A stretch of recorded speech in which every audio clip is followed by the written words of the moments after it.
Hey guys, it's Robin the Lady Biker. How is everyone today? Well, if you saw my previous video, you know that I put up last time about all the positives Allie and I experienced when shipping Scarlet and Cherry from the US to Australia. And today, I'm coming back to talk about all the cons, the things that didn't go right, and the advice that we would give to someone who's thinking about shipping their bike.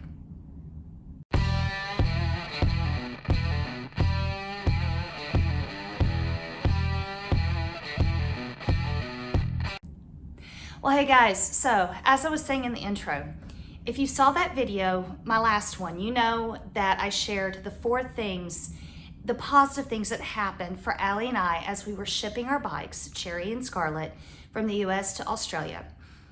So today, this video is gonna be about all the cons and the advice that we give to someone who's thinking about shipping their bike.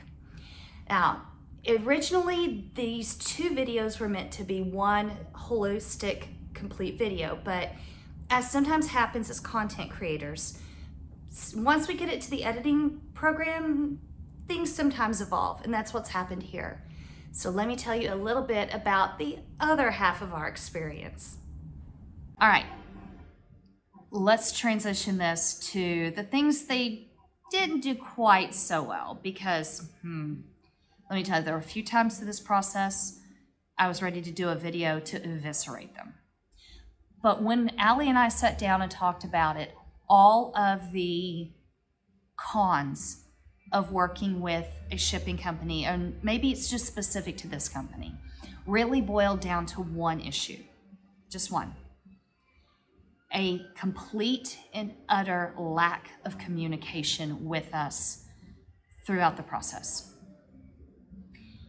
And because they didn't communicate, almost at all, unless we got the owner involved, it caused a few issues along the way. So first issue it caused because of a lack of communication. When we were first talking with the first person, because each person has a specialty along the way. So you had permitting, you had shipping and transport, you had receiving and customs, you had taxation and finance. Every single one of them had this same problem. They didn't talk to us. The first person, we kept telling him 2 bikes, 2 bikes, 2 bikes. And when we even sent them paperwork to permit 2 bikes. Well, I have to give him a little bit of, okay, because the day that Cherry was permitted, the guy did it on the Friday before. Hold on guys, we'll be right back. All right guys, the thing about being here in the lounge is the coffee machine is right there, and Australians are serious about their coffee. So anyway, the first gentleman we worked with, we kept telling him 2 bikes. We sent him paperwork on 2 bikes. And when he did the paperwork for the import permit, it was done on the Friday afternoon before he took off on his Christmas holiday. And he only permitted Cherry. That's right. So when he finally came back from Christmas holiday and we kind of explained to him what happened, where's the permit on Scarlet?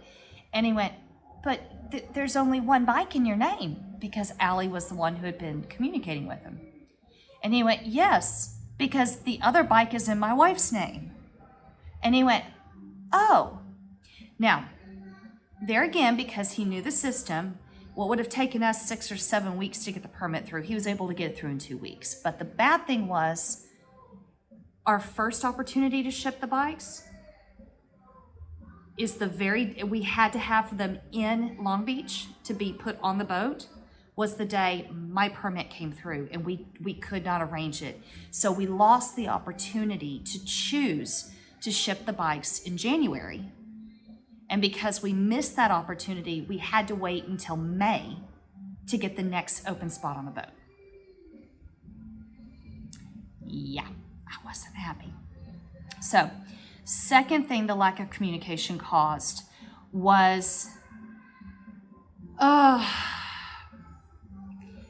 the way the bikes were going to be shipped. Because when we first started the process, we were told the bikes were going to be individually crated.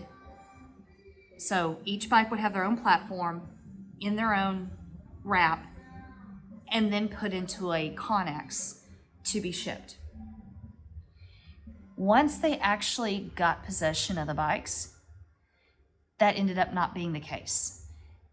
Then we were told, oh no, for the May boat, we're going to roll them on and then strap them down.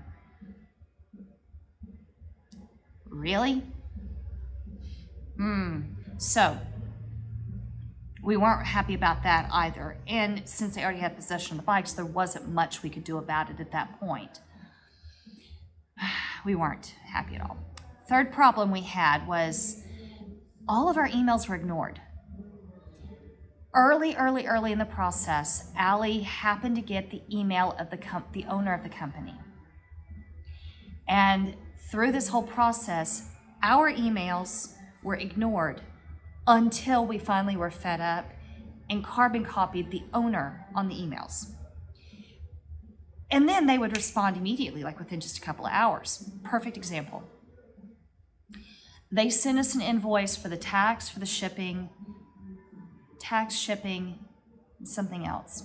Anyway, we were sent an invoice from their comptroller or their finance person. And we emailed her back and said, first off, where are our bikes? Because we don't know where they are. You've had them now at that point for 4 months. Tell us where our bikes are and we'll pay in full. Everything in full. We went round and round, I think that one for about 2.5 weeks when Allie finally sent another email stating the same thing. I have the money. It's ready to send to you when you tell me where our bikes are. And you know what? It was funny. She emailed us like 30 minutes later because the owner had been carbon copied. Then once we got proof of where the bikes were, we got photos of them, which that was kind of nice. We sent another one and said, okay, do you want it in, or do you want a wire transfer? If so, we need banking details. Do you want a check? How do you want us to pay you? Do you want a credit card number? However you want us, we're ready to pay everything in full. We went around that one for about 3 weeks, just saying, tell us how you want us to pay. And it wasn't until we carbon copied the owner that like 2 hours later, we get an email going, oh yeah, here's the banking information, which by the way, those of you in the US, pretty much anywhere here in Australia, if you ask someone if you want to write a check, they're gonna look at you weird because I don't think they've used checks here in probably 5 to 8 years. They just don't exist. So, we're still learning the banking system too. But, we're like, we're willing to pay you. Just tell us how. Oh, that one was a rough one. Final thing. We get information that the bikes have cleared customs, they've cleared quarantine, they were just waiting for an open spot on a transport from Melbourne on the southeastern corner to here in Perth, which is on the southwestern corner. So basically think East Coast US to West Coast US. And she's like, oh, it's gonna take probably a couple of weeks, but you should hear from me within 28 days with your transport information.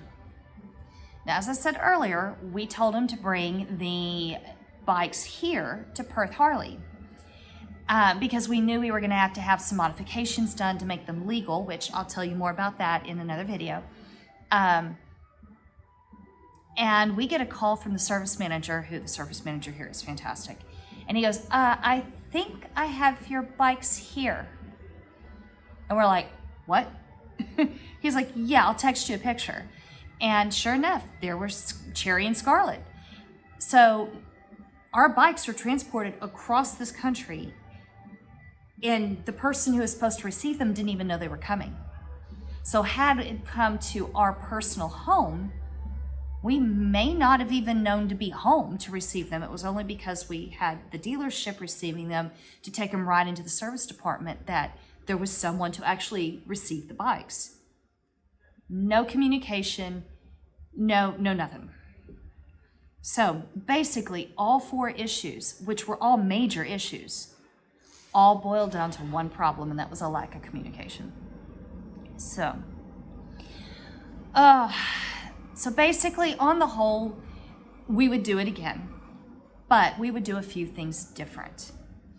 If we were to do this again, one, we would be much more clear up front on our expectation, and we would get it all in writing in a contract form before there was any money spent or any possession of the bikes were taken. And thinking back, we had so many things going on, and it's a duh thing now that we're not trying to do 5 things in the time frame we could really only realistically get 2 done. Looking back, hindsight's 2020. So that's one thing, is we'd be much, much more clear about our expectations. Get everything in writing beforehand so that there's no misunderstandings along the way.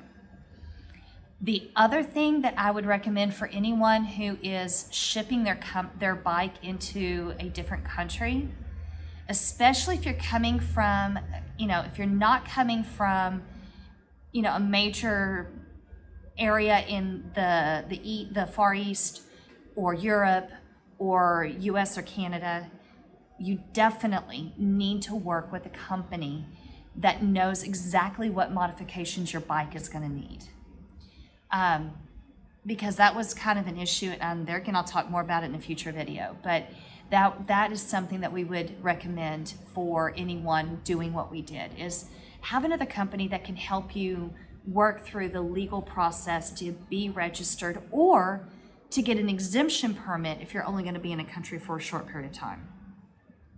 So that would be the other thing that we'd recommend. So overall, yeah, we'd do it again, but it was not the easiest process to get everything shipped over here. So right now, Cherry gets her plates tomorrow, working with the guys here at Perth Harley if they can't get a hold of an ABS module for Scarlett here soon, then we'll get one, maybe find another resource that has one in stock. So we're still looking to hopefully get her on the road soon.